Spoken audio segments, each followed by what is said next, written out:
오늘 저는 잠언 18장 1절에서부터 12절의 말씀을 가지고 견관 피난처라는 제목을 통하여 하나님의 말씀을 증거하고자 합니다. 사람은 어떤 곳에든지 소속되어 그 사회 속에서 삶을 영위하고자 합니다. 한 나라에 소속이 되어 있거나 한 민족에 소속되어서 살아가기도 합니다. 그래서 나라와 민족은 우리에게 아주 중요합니다. 어제는 8월 15일 광복절이었습니다. 광복절은 우리 민족이 일본으로부터 해방된 날입니다. 그런데 보통 광복절을 맞이하면은 태극기를 이렇게 꽂아놓는 게 관례인데 태극기를 꽂아놓은 곳이 아파트에서 딱 한 곳이 있었다고 합니다. 큰 아파트가 있었는데 아파트 한 집에서 태극기를 꽂아놨어요. 그러니 우리나라의 어떤 이 광복절에 대한 의미라든가 이런 것들이 많이 퇴색됐다고 볼 수 있습니다. 한 민족으로 다른 나라에 속해 있으면 그 핍박과 고난이 견디기 어려울 때가 있습니다. 그럼 민족을 어떻게 구분해야 할까요? 민족이란 일정한 곳에서 오랫동안 공동체 생활을 하면서 같은 언어를 사용하고 비슷한 문화를 영위하는 것입니다. 그래서 북한은 지금은 우리와 갈라져 있지만 같은 언어를 사용합니다. 우리말을 쓰고 한글을 또 같이 쓰고 또 그리고 먹는 것도 비슷합니다. 김치를 먹습니다. 그리고 풍습도 비슷합니다. 그리고 동북 삼성에 있는 사람들도 같은 언어를 쓰고 같은 문화를 행하고 그리고 한복을 입습니다. 그러니 그들도 같은 민족이라고 볼 수 있습니다. 그럼 중국과 일본 중에 어느 나라가 우리와 더 비슷할까요? 중국일까요? 일본일까요? 그것은요 언어를 보면 알 수가 있습니다. 중국은 우리와 같은 한자 문화권입니다. 그리고 일본도 한자 문화권입니다. 그래서 비슷하다고 볼 수 있습니다. 그런데 중국은 우리나라의 어순과는 전혀 다릅니다. 그래서 중국의 어순은 베트남이나 저 동남아 지역에 있는 나라들과 비슷합니다. 그런데 일본은 우리나라와 어순이 똑같습니다. 그래서 일본어 간자체만 몇 자 알고 그다음 한어 몇 개 알면은 금방 일본어를 배울 수 있다고 합니다. 그러니 어떻게 보면은 일본이 언어학적으로 가깝다고 볼 수 있습니다. 그래서 역사학자들은 백제의 문화가 일본으로 가서 아스카 문화가 되었다고 말을 합니다. 한 나라도 같은 언어를 사용하고 같은 민족끼리 이루어져요. 같은 언어를 사용해야 돼요. 그리고 그 언어가 서로 통용이 되고 서로 알아들을 수 있어야 돼요. 그런데 일본은 우리하고 같이 이야기를 하면 잘 모르죠. 그렇죠? 일본어를 배워야 되니까. 같은 민족이라 볼 수는 없습니다. 그런데 같은 민족이라는 것은 같은 언어를 사용하고 같은 문화 안에 살고 그렇게 해야지 그 나라에 분란이 없습니다. 그러나 여러 민족이 한 나라를 이루게 되면 서로 언어가 다르기 때문에 심한 다툼이 일어나게 된다고 합니다. 그런 면에서 우리나라는 한 민족이고 한 언어를 사용하고 같은 음식을 공유하고 있습니다. 과거에는 집안마다 아이들이 도시락을 다 싸가지고 다녔습니다. 그래서 잘 사는 집은 좀 맛있는 도시락을 싸오기도 하고 또 어려운 사람은 도시락을 못 가져가고 점심시간 돼가지고 그 수돗물을 마시면서 배를 채운 사람도 있었다고 합니다. 그런데 지금은 학교에서 고등학교까지 초등학교에서부터 고등학교까지 무상으로 급식을 하고 있습니다. 그러니 우리나라의 학생들의 입맛은 비슷해졌다고 볼 수가 있습니다. 매일 뭐 초등학교에서도 김치가 나오고 고등학교에서도 김치가 나오니까 우리나라의 어떤 그런 입맛에는 같아졌습니다. 이처럼 사람이 어떤 공동체 단체에 소속되어 있느냐에 따라서 그 사람이 삶도 달라진다고 했습니다. 근데 현재 남미 아르헨티나는요 금리가 아주 올라가지고요 기준 금리가 78%에 이른다고 합니다. 그래서 78%의 기준 금리인데 그것도 낮다고 해서 100%까지 이제 기준금리를 올리겠다고 합니다. 우리나라는 지금 3.5%인가요? 3.5% 정도의 기준금리를 갖고 있습니다. 물건값이 너무 올라서 돈의 역할을 하지 못하고 있다고 합니다. 선진국이라는 뉴질랜드도 생활용품 가격이 많이 올라가지고 선진국이라고 할 수 없을 정도로 어려움에 처해 있다고 합니다. 그러나 우리나라는 나라의 금리가 아르헨티나처럼 천정부지로 올라가지는 않고 있습니다. 그리고 옆 나라에 있는 중국도요 20대 청년 실업률이 20%에 해당된다고 합니다. 청년 4명 중에 1명은요 직장을 잡지 못하는 거예요. 그래서 20대가 딱 되어가지고 직장을 딱 잡아야지 안정이 되는데 결혼도 하고 해야 하는데 그렇지 못하니까 중국이 지금 난리가 났습니다. 그리고 부동산 업체의 부채가요 천정부지로 올라 디폴트를 맞이하게 될 것이다. 그러니까 빚을 못 갚아서 파산하게 될 것이라고 하는 우려가 나오고 있습니다. 중국의 경제 위기는 우리나라에게도 어느 정도 영향이 있을 것이라고 봅니다. 그래도 현재 우리나라의 경제가 세계적인 어려움 속에서도 어느 정도는 지금 잘 버티고 있습니다. 그러니 대한민국에 태어났다는 것만으로도 행복한 것입니다. 우리가 일본이 잘 산다고 생각하지만 지금 엔저 현상으로 일본은 많은 어려움을 겪고 있고 그리고 일본의 아파트들은 폭락해가지고요 그 버블 경제가 30년 전에 폭락해서 지금까지 오고 있습니다. 그리고 아무리 부자라도요 아주 작은 집에서 산다고 합니다.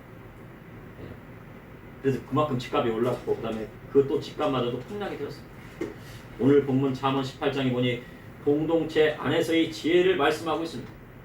이 공동체란 나라일 수도 있고 민족일 수도 있고 가정일 수도 있고 사회일 수도 있습니다. 이를 통해 이 시대를 살아가는 저와 우리 성도님들에게 하시는 하나님의 말씀은 무엇인지 여러분과 함께 나누고자 합니다. 첫째, 견고한 피난처이신 하나님 안에 있어야 지혜 있는 삶을 살 수가 있습니다. 잠언 18장 1절에 무리에게서 스스로 갈라지는 자는 자기 소욕을 따르는 자라 온갖 참 지혜를 배척하느니라. 잠언에 무리라고 나와 있습니다. 무리에게서 무리라는 것은 바로 공동체를 이야기하는 것입니다. 사람은 누구나 공동체에 소속되어 있습니다. 그런데 성경에는 진리에 어긋나는 길을 걷는 단체나 공동체에서는 그 발이라도 먼지라도 떨어버리고 나와야 돼요. 바로 나와야 돼요. 그러한 공동체, 잘못된 공동체가 되기 때문에.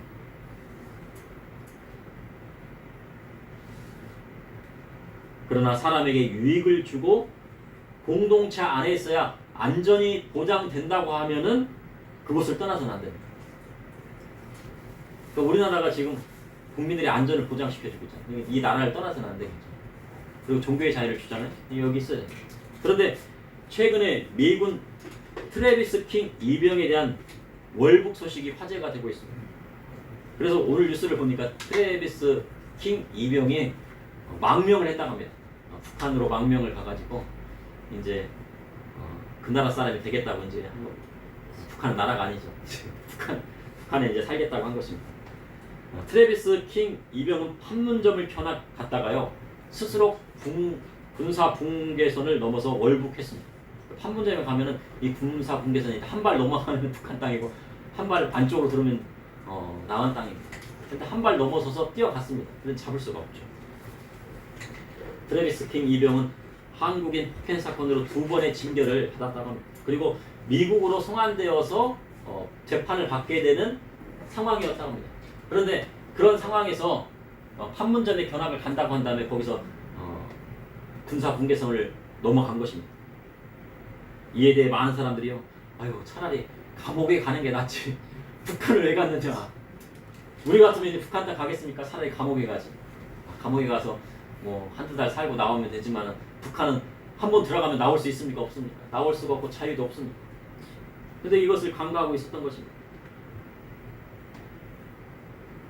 북한은 폐쇄된 것으로 자유가 보장되지 않으며 잘못하면 죽을 수도 있어요. 많이 이용해 먹다가 결국은 어떻게 해요? 숙청을 시킵니다. 그런데 오늘 보도에 보니 트래비스 킹 이병이 북한으로 망명을 신청했다고 합니다. 아마 트래비스 이병이 가서 무엇을 했겠습니까? 사상교육을 받겠죠. 김일성 주체사상을 막 그냥 암기하고 있어요. 자기가 이해했을 때 자유민주주의 국가에 살다가 김일성 주체사상을 막 암기하고 그거를 막 사실이라고 생각하려면 그게 받아들여집니까? 쉽지 않죠. 받아들이지 않는다고 하면 죽을 수밖에 없는 거고, 받아들인다고 어떻게 해서든 뭐 비참하게 살 수 있겠죠. 아마 자신의 잘못된 행동을 후회하고 있을 것입니다. 만약에 망명 신청을 안 하고 미국에 도움을 청했다고 하면 어떻게든 방법을 써서 미국에서 이제 그를 데리고 왔을지도 모릅니다. 근데 아무튼 어떻게 될지는 지켜봐야 됩니다. 우리나라는 자유민주주의 국가입니다. 그리고 헌법이 미국이나 영국의 헌법을 기초로 한 기독교 입국론에 근거해서 세워졌습니다. 그러니 나라가 없으면 우리의 신앙도 지킬 수 없는 것입니다. 자유민주주의요 대한민국이 없으면 우리의 신앙을 지킬 수 없는 것입니다. 우리가 북한에 가서 신앙을 지킬 수 있겠습니까? 그러니 대한민국이 산다는 것이 하나님 앞에 감사합니다. 나라가 있어야 그 안에 교회도 세워지고 하나님 말씀 듣고 찬양도 하고 기도도 할 수 있는 것입니다. 그러니 우리나라가 독립된 어제 8.15 광복절 얼마나 중요한 날입니까? 우리 민족이 어디서 해방됐어요? 일본에서부터 해방이 된 날인데 태극기를 한 아파트 큰 아파트에서 그냥 한 개 집에서만 달았다고 하니 심히 걱정이 됩니다. 그러니 공동체란 중요한 것입니다. 가정도 마찬가지입니다. 가정 안에서 남편과 아내의 역할이 있어야 온전한 가정이 세워집니다. 가정이 깨어지고 한 사람이 가정을 이끌려면요 그만큼 어렵다고 합니다. 여자 혼자서 가정을 이끌려면 힘들고 남자 혼자서 가정을 이끌려면요 자식들을 키우려면 힘든 거예요. 하나님께서 천지 만물을 지으시고 남자와 여자를 지으신 것은 남자가 부모를 떠나 여자와 합하여 한 몸을 이루어 가정을 이루기 위함입니다. 그런데 소돔과 고모라는 하나님께서 세워놓으신 가정의 의미를 깨트리고 망가뜨렸습니다. 그리고 깨어진 가정의 의미가 보편화되었습니다. 그리고 사람들이 자신의 쾌락을 위하여 하나님 앞에 악한 죄를 저질렀고 그것이 천만하게 된 것입니다. 그래서 하나님께서 소돔과 고모라를 심판하신 것입니다. 하나님의 창조의 법칙을 무시하고 하나님께서 이끌어주시는 공동체의 가치관을 따르지 않고 스스로 갈라져 자기의 소욕을 따르는 자가 있다는 것입니다. 그런데 그들은 참된 지인 하나님의 말씀을 배척하고 있습니다. 그들이 누구입니까? 바로 미련한 자입니다. 잠언 18장 2절에 미련한 자는 명철을 기뻐하지 아니하고 자기의 의사를 드러내기만 기뻐하느니라. 미련한 자는 여호와 하나님을 경외하지 않는 사람입니다. 그러니 하나님께서 주시는 명철한 지혜를 받을 수도 없고 받은 사람조차도 기뻐하지 않는 것입니다. 그리고 자기의 의사만을 드러낸다. 요한복음 14장 6절에 예수께서 이르시되 내가 길이요 진리요 생명이니 나로 말미암지 않고는 아버지께로 올 자가 없느니라 하셨습니다. 참된 진리신 예수 그리스도를 따르지 않고 자기의 생각과 의사대로 나아간 사람들이 신약 성경에 있었는데 그들이 바로 대제사장이었고 바리새인이었고 서기관들이었습니다. 그들은 엘리트 집단이었습니다. 이스라엘 자손 가운데 엘리트 집단이고 똑똑한 사람이라고 자처하며 자기의 의견을 내세우는 사람이었습니다. 그러나 그들은 예수님의 참된 가르침을 따르지 않고 자기들이 생각하는 전통과 유정을 하나님의 말씀보다 더 높이려 했습니다. 그 결과 바리새인과 서기관들은 그리스도를 대적하고 하나님의 심판을 받게 된 것입니다. 잠언 18장 3절에 악한 자가 이를 때 멸시도 따라오고 부끄러운 것이 이를 때 능욕도 함께 오느니라. 사람들이 교회가 많이 타락했다고 합니다. 어떻게 교회가 타락할 수가 있어? 하지만 그렇게 사람들이 말하지만 교회만큼 세상을 멀리하는 곳이 없어요. 교회에서 술 먹는 사람 보셨습니까? 교회에서 술 먹으면 안 되잖아요. 교회 이렇게 타락하고 부패했어. 그래도 세상보다는 깨끗한 곳이 교회예요. 그리고요 교회 다니면요 양심이 있어요. 그리고 하나님 말씀대로 살아가려고 합니다. 그런데 주님의 몸된 교회를 떠나면 어떻게 됩니까? 세상에 나면요 술 취하고요 간음을 행하고 해롱하고 서로 사기치는 일이 비일비재합니다. 악한 자들이 이를 때는 멸시가 오게 되고 부끄러운 일을 행하면 능욕도 받는 것이니라 하셨습니다. 근데 그 악한 것이 교회에 들어오면 어떻게 됩니까? 들어오면 안 되겠죠. 주님의 몸된 교회에 악한 자들이 오지 못하도록 해야 됩니다. 그래서 악한 것, 바로 악한 자들이 교회에 들어오지 못하게 하는 방법은 무엇입니까? 그것은요 하나님 앞에요 거룩한 교회가 되면요 악한 것이 못 돼요. 악한 자들이요 들어오려고 해도 들어오지 못하는 것입니다. 저희 교회 우리 교회 시천지가 온 적이 있어서 들어올 수가 없어요. 여기 들어오면요 들어왔다가는 여기 뭐 하나님의 말씀에 서 있는 우리 전도사님 계시고 우리 담임 목사님 다 계시니까 들어올 수가 없어요. 하나님 말씀대로 살아가기 원하기 때문에 들어올 수가 없어요. 악한 자들이 틈을 못하는 것입니다. 그리고 믿음의 성도가요 하나님 말씀대로 거룩하게 살면요 세상에 부정한 것들이 교회 안에 들어올 수가 없어요. 그리고 하나님의 말씀대로 설교하면요 악한 것이 들을 수가 없는 거죠. 그래서 하나님 앞에 올바른 설교를 해야 하는 것입니다. 둘째, 견고한 피난처이신 하나님 안에 있다는 것은 그분의 말씀대로 살아내는 것입니다. 잠언 18장 4절에 명철한 사람의 입의 말은 깊은 물과 같고 지혜의 샘은 솟구쳐 흐르는 내와 같으니라. 미련한 사람은 자기의 생각을 쉽게 말하지만 명철한 사람은 그 내면에서 나오는 말을 하게 됩니다. 사람은요 말 한마디가 천냥빚을 받는다고 말하고 있습니다. 사람의 기분을 상하게 하지 않으면서도 그 사람의 마음을 돌이키게 하는 재주를 가진 사람이 바로 명철한 사람입니다. 히브리서 4장 12절에 하나님의 말씀은 살아있고 활력이 있어 좌우의 날선 어떤 검보다도 예리하여 홍과 영과 관절과 골수를 찔러 쪼개기까지 하며 또 마음과 마음의 생각과 뜻을 판단하는 일. 지혜의 샘은 바로 심령 깊은 곳에서 나오는 하나님께서 주시는 지혜의 말씀인 것입니다. 그 지혜는 바로 하나님의 말씀에서 비롯된 것입니다. 바로 성경에서 기록된 것입니다. 그래서 지혜를 받으려면 어떻게 됩니까? 하나님 말씀을 들어야 돼요. 요즘은 하나님의 말씀을 들을 수 있는 방법들이 여러 가지 있습니다. 요즘은 뭐 mp3를 딱 틀어놓으면 하루 종일도 막 그냥 성경 말씀을 들을 수가 있어요. 보지 않아도 읽어줍니다. 그러니 지혜를 얻을 수 있게 되는 것입니다. 성경 자체에 지혜가 있는 것입니다. 성경을 풀어주지 않아도 성경 말씀을 그대로 읽고 들으면 그 안에 지혜가 생기게 되는 것입니다. 잠언 18장 5절에 악인을 두둔하는 것과 재판할 때 의인을 억울하게 하는 것이 선하지 아니하니라. 성경은 악인을 두둔하는 것이 선하지 못하다고 하셨습니다. 두둔한다는 것은 악인에게 손을 든다는 것입니다. 악인이 옳다고 손을 들어주는 거죠. 그의 편에 서는 것을 말하는 것입니다. 그럼 현대사회에서 악인에게 손을 들어주는 것은 무엇입니까? 악한 자에게 표를 던지는 것과도 마찬가지라는 것입니다. 그럼 사람들이 악인이라도 손을 들어주는 이유는 무엇입니까? 그 사람과 가깝습니다. 그 사람과 가깝게 지내니까. 그리고 또 그 사람에게 이득을 얻기 위함, 그 사람에게 손을 들어주면은 그 사람으로부터 먹을 것이 오고 이득을 얻을 수 있다고 되는 것입니다.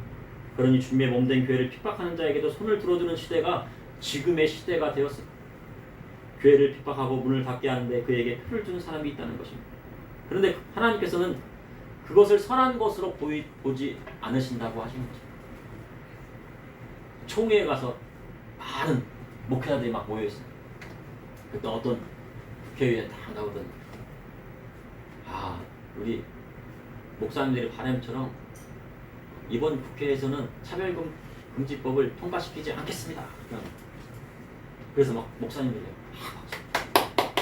감사하다 박수를 치고. 그래서 제가 딱 듣기에는 그래서 이번 국회에서는 안 하고 다음 국회에서는 통과시키겠다고 하는 거구나. 그냥 절대로 통과시키지 않겠습니다 그렇게 얘기하면 되는데 이번 국회에서는 그걸 달더라고요. 근데 목사님들이 그걸 모르시고 박수를 막 쳤어요. 그러니까 그 국회의원이 너무 좋아하는 거예요. 만약에 국회에서 통과되더라도 대통령이 그것을 저지하겠습니다 라고 하는 사람도 있어요. 그럼 어떤 사람을 선택해야 되는 것입니까? 그리고 재판할 때 의인을 억울하게 하는 것은 선하지 않습니다. 예수님께서 대제사장 가야바 앞에서 재판을 받으실 때 여러 거짓 증인들이 나와서요 주님께 죄를 뒤집어 씌우려 했습니다. 그러고는요 누명을 씌우고 주님을 십자가에 못 박기 위해 빌라도에게 보냈습니다. 근데 빌라도가 예수님의 죄를 다 보니까요 예수님께서 죄가 없으시거든요. 앞에서 재판을 받으십니다. 그런데 이 빌라도가 군중들이 밀란을 일으킬 것 같으니까 어쩔 수 없이 자기가 어떻게 돼요? 밀란이 일어나면요 다시 로마로요 호송돼갖고요 자기가 총독의 자리에서 내려와야 돼요. 자기의 이득 때문에 어떻게 해요? 자기의 그 총독의 자리가 잘리지 않기 위해서는 그 밀란을 수습해야 됐어요. 그러니 예수님을 십자가에 내어 주었습니다. 그래서 예수님께서요 골고다 언덕길을 걸으시고 십자가에 달려 돌아가셨습니다. 빌라도가 죄가 없으신 것이 예수님께서 죄가 없으신 것이 드러났지만 성난 무리에 의해 압도되어 예수님을 내었습니다. 그로 인하여 빌라도가 하나님의 심판을 면하지 못하게 된 것입니다. 이 시대의 재판관도 마찬가지입니다. 올바른 재판을 하지 않고 자기의 이익을 따라 재판하면 결국 하나님의 심판을 받게 되어 있습니다. 이로운 재판관이신 예수 그리스도의 말씀대로 공정한 재판을 해야 하나님 앞에 인정을 받는 재판관이 되는 것입니다. 그러나 이 시대에 그러한 재판관을 찾기가 어려운 시대가 되었습니다. 많은 증거 자료가 나오고 많은 증거들이 나오는데도요, 그 재판을 인정하지 않아요.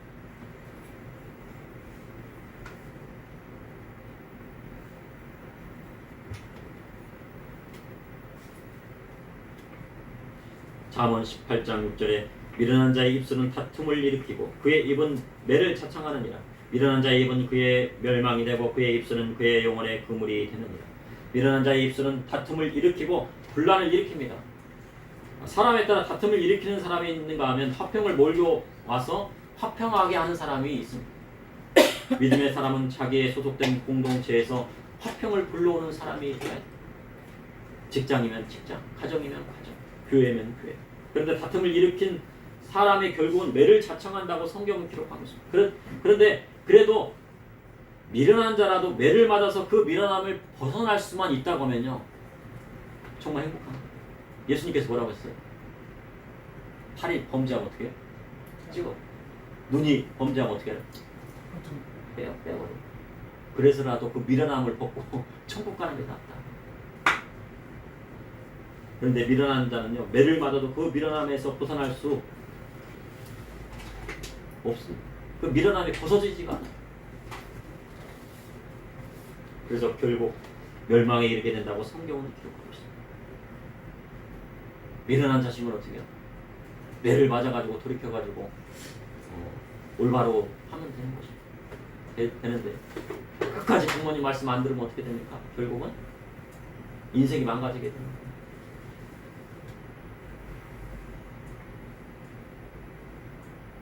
그래서 성경 그 입술에 그 영혼의 그물이 되는 것이라고 말씀하셨습니다.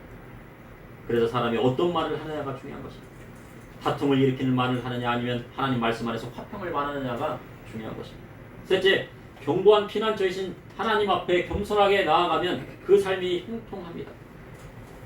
잠언 18장 8절에 남의 말하기를 좋아하는 자의 말은 별식과 같아서 뱃속 깊은 데로 내려가느니라. 남의 말하는 것이 얼마나 재미있는지 교회 안에서도 예배 끝나면 3, 3, 5, 5에서 이야기를 나눈다고 합니다. 우리 교회 얘기하는 아니고요, 다른 교회에서 예배 끝나면 3, 3, 5, 5에서 막 이야기를 나누는데, 그런데 은혜 받는 이야기를 간증하면 좋겠지만 다른 사람의 험담을 하는 경우가 종종 있다고 합니다. 다른 사람의 험담을 하는 순간 예배 시간에 받은 은혜는 다 까먹고요, 그 이야기만 남아요.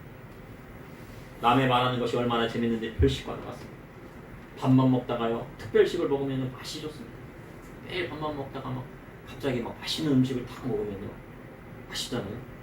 근데 매일 밥만 먹다가 특별식을 먹으면 맛이 좋습니다. 그래서 뱃속 깊은 데까지 내려갑니다. 그런데 남의 말하기를 좋아하는 사람도 마찬가지입니다. 그래서 남의 말을 하면 어떻게 해요? 그것이 이 심령 깊은 곳까지 이렇게 다 오는 거예요. 근데 우리 심령 깊은 곳에 무엇이 가립니까? 하나님 말씀이 자리 잡고 성령님이 자리 잡아야 되는데 그 안에요, 남의 험담하는 그 생각과 마음이 여기 다 들어가 있으니까 성령님께서 한탄하시죠. 잠언 18장 9절에 자기 일을 게을리하는 자는 해가 하는 형제니라. 교회에서 남의 말을 하는 것보다 자기 일을 열심히 하는 것이 중요합니다. 자기 일을 열심히 하는 사람은 다른 사람 신경 쓸 여력이 없습니다. 자기 일을 막 열심히 하는데요, 다른 사람 험담할 시간이 어디 있습니까? 내일을 해야죠.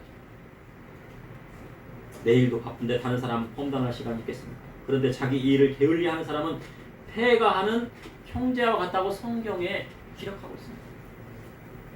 자기 일을 게을리하니까 무슨 생각이 나요? 딴 생각 나요. 딴 생각 나면 뭐예요? 죄 짓게 되는 것입니다. 잠언 18장 10절에 여호와 이름은 견고한 망대라 의인은 그리로 달려가서 안전함을 얻느니라. 견고한 망대란 강력하고 누구도 뚫을 수 없는 망대를 이야기합니다. 사사기에 보면 마을 입구나 성 입구에요, 큰 망대를 세웠습니다. 뭐 나무로 세우기도 하고 막 돌을 쌓아서 세우기도 하고, 그 망대에 오르면요, 멀리서도 적이 보이고요, 막 단단하면요, 어떤 적도 그 망대에 오를 수가 없어서 그 성을 함락시킬 수가 없어요. 견고한 망대, 견고한 성은. 그런데 여호와의 이름은 견고한 망대라 하셨습니다. 여호와의 이름은 무엇입니까? 야훼 하나님이시고 여호와 하나님이시고 그리고 여호와의 이름은 무엇입니까? 여호와의 이름 바로 인격적인 하나님을 뜻하는 거예요. 다 이름을 갖고 계시잖아요. 그렇죠? 이름이 있잖아요. 하나님의 이름이 있어요. 여호와의 이름은 무엇을 뜻하는 거예요? 인격적인 하나님을 뜻하죠. 인격적인 하나님께서 의인의 견고한 방대가 되어준다는 것입니다. 어떤 적들도 이길 수 없는 견고한 방대가 바로 여호와의 이름입니다.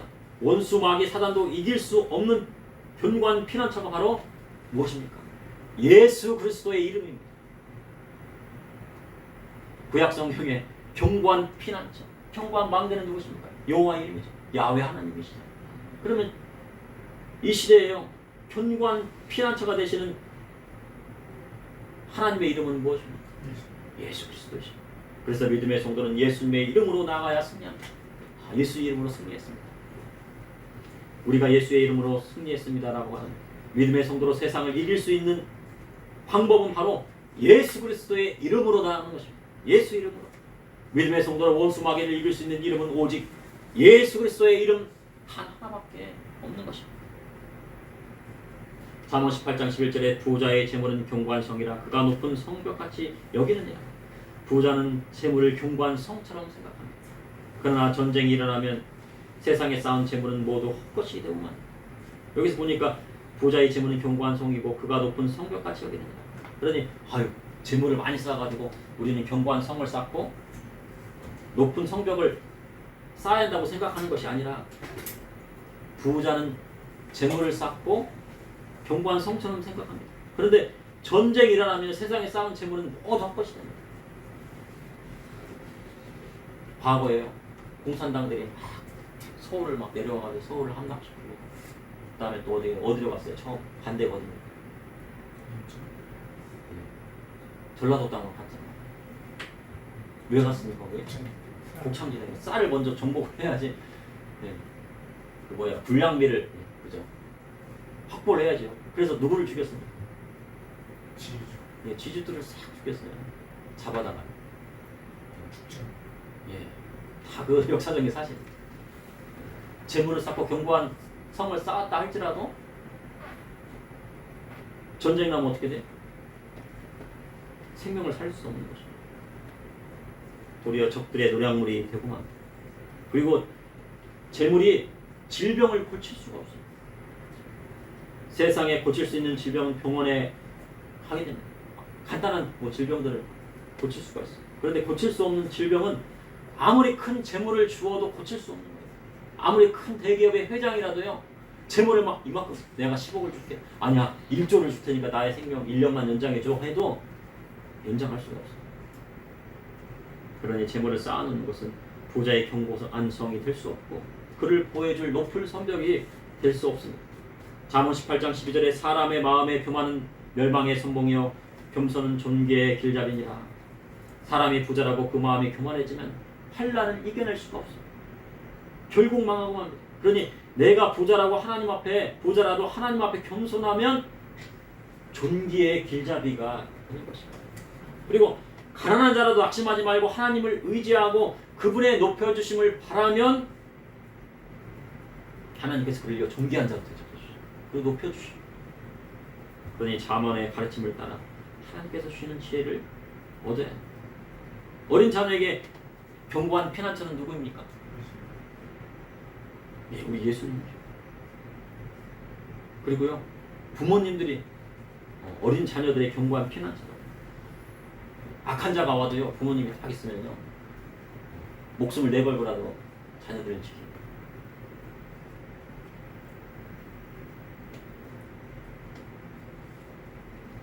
그러면 우리에게 견고한 피난처는 어디? 바로 우리 예수님이시죠. 바로 자유 대한민국이에요. 이 나라입니다. 어제 광복절을 맞았는데 큰 잘 사는 동네 아파트에 태극기가 몇 개 꽂혀 있었다고요? 딱 하나. 우리의 견고한 피난처가 어디예요? 하나님 말씀대로 세워진 이 자유 대한민국이에요. 이 나라가 종교가 자유했기 때문에 교회가 세워진 거예요. 그러면 믿음의 성도에게 견고한 피난처는 누구십니까? 바로 우리 하나님이십니다. 그리고 우리를 구원하시기 위해 십자가 지신 예수 그리스도이십니다. 예수님께서요 십자가에 피 흘려 돌아가심으로 인해서요 십자가의 보혈의 피로요 우리를 사셨어요. 그래갖고 예수님의 십자가의 보혈의 피로요 온수 마귀야 물러가라. 그럼 어떻게 됩니까?